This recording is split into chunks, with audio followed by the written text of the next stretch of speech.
Assalamualaikum warahmatullahi wabarakatuh. Jumpa lagi para pendengar Pelita Ilahi yang dianugerahi kasih sayang ilahi. Pada hari ini saya ingin menyampaikan berkenaan dengan mengenang sakit ilahi, sandaran kesembuhan, bahkan pada setiap kesedihan dan kesulitan kita. Tatkala kita mengalami sakit, ilahi tarik 3 perkara. Yang pertama, ilahi tarik keceriaan wajah kita. Yang kedua, ilahi tarik selera makan kita. Yang ketiga, ilahi tarik dosa kita, insya Allah. Apabila kita sudah sembuh, maka ilahi anugerahkan 2 perkara saja dari 3 itu. Yang pertama, ilahi anugerahkan kembali keceriaan wajah kita. Yang kedua,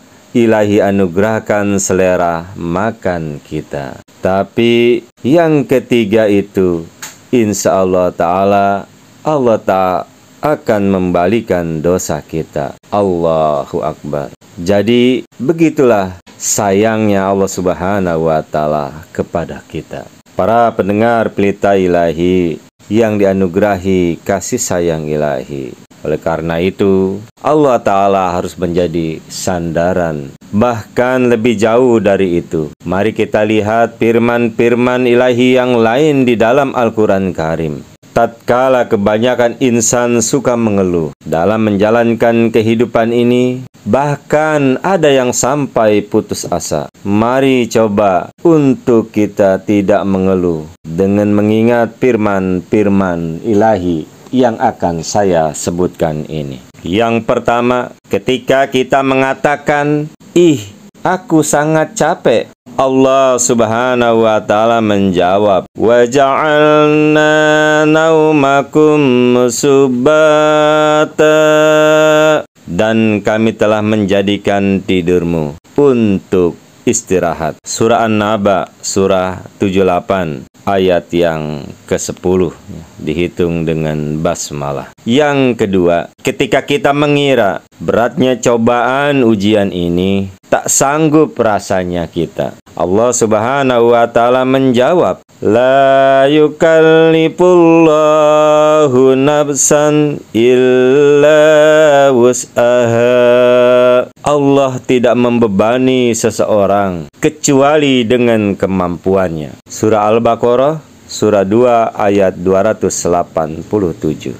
Yang ketiga, ketika kita mengeluh galaunya kita, Allah Subhanahu wa Ta'ala menjawab, ala bijikrillahi tatmainnul qulub. Hati mereka menjadi tentram dengan mengingat Allah. Surah Ar-Ra'd, surah ke-13, ayat yang ke-29. Jadi para pendengar Pelita Ilahi, mencari Tuhan merupakan keinginan yang paling mendalam pada roh manusia, dan juga merupakan tujuan yang hakiki bagi kehidupan kita. Serta bila tujuan itu telah tercapai, maka kita akan menikmati ketentraman hati yang sempurna. Sebab saat itulah seolah-olah kita berada dalam pangkuan Tuhan. Kita lanjutkan yang keempat. Ketika kita menyesali, apa yang aku kerjakan dan perbuat ini semua sia-sia, Allah Subhanahu wa Ta'ala menjawab, famay ya'mal misqala dzarratin khairan yarah. Maka barang siapa berbuat kebaikan seberat zarah, ia akan melihatnya. Ini dalam surah Az-Zalzalah, surah 99 ayat yang ke-8. Yang kelima, ketika kita mengatakan, aku sangat sedih dan sulit, Allah Subhanahu wa Ta'ala menjawab, la tahzan innallaha ma'ana. Janganlah engkau sedih, sesungguhnya Allah beserta kita. Ini dalam surah At-Taubah, surah 9 ayat yang ke-40. Yang keenam, ketika kita menyangka tak ada seorang pun yang mau membantu dan menolong kita. Allah Subhanahu wa taala menjawab, wa qala rabbukum ud'uni astajib lakum. Dan Tuhanmu berfirman, berdoalah kepadaku, aku akan mengabulkan doamu.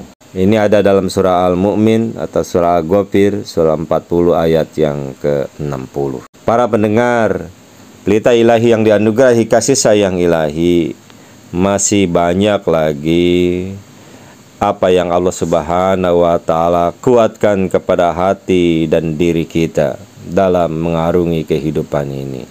Yang terpenting, janganlah kita banyak menyesali diri. Banyaklah bersabar dan istighfar serta salawat dengan iringan doa-doa kehadapan Allah Ta'ala yang merupakan sandaran kita. Teruskan kehidupan ini dengan takwa dan tawakal. Semoga kita menjadi insan yang selamat dunia dan akhirat. Allahumma amin. Wassalamu ala manittaba'al huda wa akhiru da'wana anilhamdulillahi rabbil alamin. Assalamualaikum warahmatullahi wabarakatuh.